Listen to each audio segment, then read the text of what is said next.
अस्सलाम वालेकुम वरहमतुल्लाहि वबरकातुहू। जैसा कि हमने कल आपसे कहा था कि इंशाअल्लाह आपके बाकी सवालों को कल यानी आज के दिन आंसर किया जाएगा, तो इसलिए आज आपके सामने फ्राइडे कमेंट बॉक्स में कुछ आपके वो सवालात लिए जा रहे हैं जो आपके पिछले एपिसोड में रह गए थे। इनमें से पहला सवाल है, एक भाई का, उन्होंने सवाल ये किया है, क्या खाला की लड़की से शादी करना जायज़ है या नहीं? Please reply me. खाला की बेटी यानी कज़न की बेटी से शादी करना अगर कोई चाहे तो ये निकाह हो जाएगा, ठीक है ना, जायज़ है। इसके बाद मोहतरमा अक्सा पटेल सवाल करती हैं, प्राइवेट पार्ट सोनोग्राफी के बाद क्या गुस्ल वाजिब होगा? प्राइवेट पार्ट की जो सोनोग्राफी होती है वो एक टूल के ज़रिए होती है। उस टूल को प्राइवेट पार्ट में इंसर्ट किया जाता है, तो सिर्फ इस प्रोसेस से गुस्ल वाजिब नहीं होता है। लेकिन अगर किसी भी तरह से उस प्रोसेस के दौरान अगर ये होता है कि औरत डिस्चार्ज हो जाती है शहवत के साथ, तो फिर जो है इस सूरत में गुस्ल वाजिब होगा, वरना नहीं होगा। और ये सूरत बहुत मुश्किल है कि पाई जाती हो। इसके बाद एक सवाल है, मोहतरमा फ़रहीन गुल का सवाल कर रही हैं, अस्सलाम वालेकुम रहमतुल्लाहि व बरकातुहू। वालेकुम अस्सलाम रहमतुल्लाहि व बरकातुहू। लास्ट वाले में जो आपने बताया कि डेज और डेट फिक्स ना हो, तो पिछले मंथ को देखेंगे कि कितने दिन पीरियड्स का था, लेकिन डेट कौन सा शुमार होगा? वही डेट शुमार होगी जो लास्ट मंथ में रही है, ठीक है ना। तो जिस डेट से जिस डेट तक लास्ट मंथ में जितने दिन रहा है, उसी डेट से उसी डेट तक उतने ही दिन जो है शुमार होगा। इसके बाद मोहतरमा ज़किया कमर का सवाल है, कहती हैं, मुफ्ती साहब क्या इफ्तारी का स्टेटस लगाना जायज़ है? बहुत लोग लगाते हैं।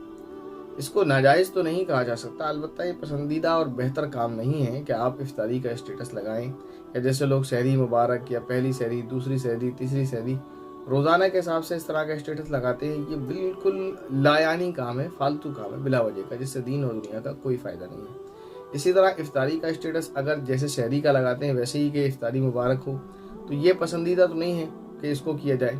लेकिन अगर इफ्तारी के स्टेटस से मुराद ये कि लोग अपना दस्तरखान जो है उसका फ़ोटो लेने के बाद स्टेटस पर लगाते हैं, तो ये और ज़्यादा बुरा अमल है। इसलिए कि मुमकिन है कि आपको मिलने वाली नेमतों में से कुछ नेमतें ऐसी होंगी जो दूसरों को मैसर नहीं होंगी, तो लिहाजा आपको स्टेटस नहीं लगाना चाहिए।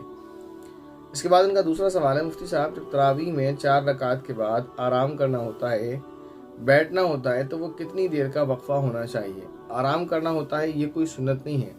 4 रकात पढ़ने के बाद कुछ देर आपको यूँ कह लें आप वक्फा करना होता है, ये ठीक है आपने जो कहा। अब इस वक्फे में आप कुरान करीम की तिलावत करें, कोई और नफिल नमाज पढ़ें, या कुछ भी कर लें, आप तस्बीहात वगैरह कर लें, या कुछ भी ना करें, आप खामोश बैठ जाएं, ये है।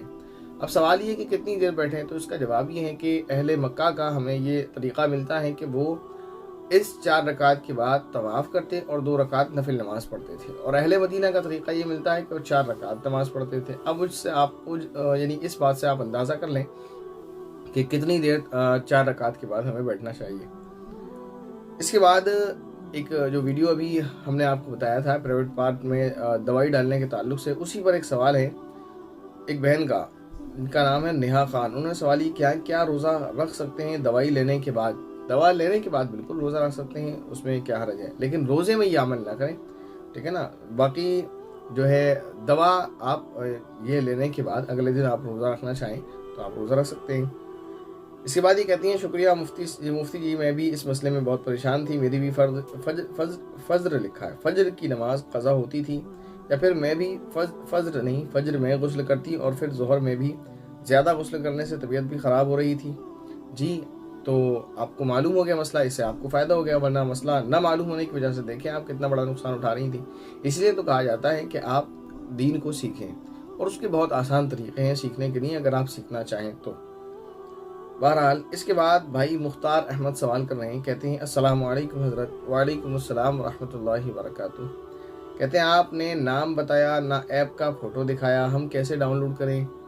ये एक मसला है। देखें, फ़ोटो दिखाना और नाम बताना मुश्किल हो जाता है। वीडियो में अगर याद रहा तो आपको वो फ़ोटो शो करा दिया जाएगा, लेकिन अगर याद नहीं रहा या किसी वजह से रह गया तो कोई मसला नहीं, कम्युनिटी में अलग से वो उसका फ़ोटो और इंशाल्लाह लिंक आपको शेयर कर दिया जाएगा, तो फिर आप वहाँ से डाउनलोड कर लीजिएगा, कोई मसला नहीं है।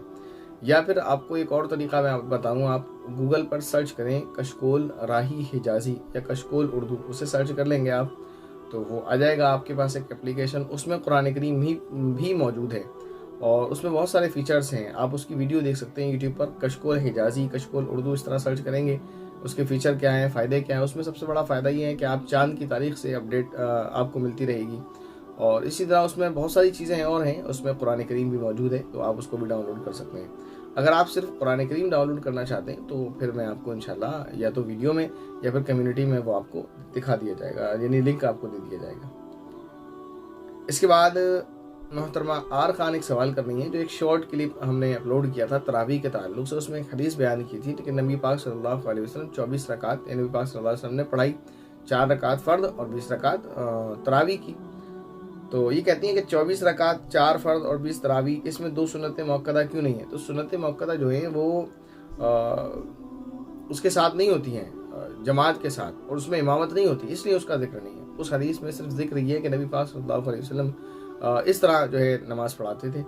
تو اس میں 4 فرض کا ذکر ہے اور 20 رکعت تراویح کا کہ نبی پاک صلی اللہ علیہ وسلم امامت فرماتے تھے اس کی. اس کے بعد ایک بہن ہے ثانیہ انصاری سوال کر رہی ہیں، کیا جس روم میں کوئی سویا ہوا ہو وہاں تہجد پڑھا جا سکتا ہے؟ جی بالکل، کسی بھی روم میں آپ تہجد پڑھ سکتی ہیں، چاہے کتنے لوگ سوئے ہوں یا کوئی بھی نہ سویا ہوا. اس کے بعد شمائرہ شیخ سوال کر رہی ہیں، السلام علیکم. وعلیکم السلام ورحمۃ اللہ وبرکاتہ. میرے 1.5 منتھ کی مس کیریج میں بلیڈنگ 10 دن کے بعد رک گئی تھی اور میں نے روزہ شروع کیا، اور اب مجھے ایک دو دنوں کے بیچ میں کسی بھی وقت بلڈ آ رہا ہے روزے کے دوران. تو کیا میں روزہ نہا کر عبادت اور روزہ قائم کر سکتی ہوں؟ پلیز آنسر می. آپ کو نہانے کی ضرورت نہیں ہے اس کنڈیشن میں، ٹھیک ہے نا. آپ ویسے ہی پاکی حاصل کر لیں، صفائی کر لیں اور وضو کر لیں. وضو اس سے ٹوٹے گا، غسل واجب نہیں ہوگا. اور آپ روزہ رکھ رہی ہیں، آپ روزہ رکھتی رہیں، نماز پڑھتی رہیں. اور یہ جو ہے وہ نہیں ہے جس کی وجہ سے آپ کو نماز معاف ہو یا روزہ نہ رکھنے کا حکم ہو. بس اس کا علاج کرانا چاہیے آپ کو.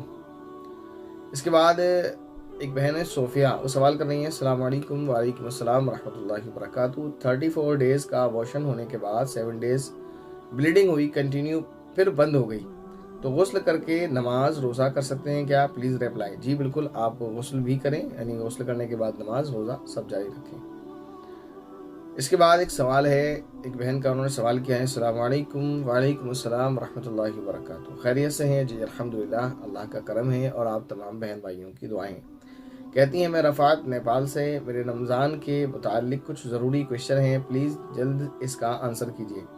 پہلا سوال، کیا موبائل میں دعا جو نماز کے بعد ہاتھ اٹھا کے کی جاتی ہے ہم دعا کر سکتے ہیں؟ یہ سوال سمجھ نہیں آیا کہ موبائل میں دعا جو ہاتھ اٹھا کر کی جاتی ہے نماز کے بعد، اس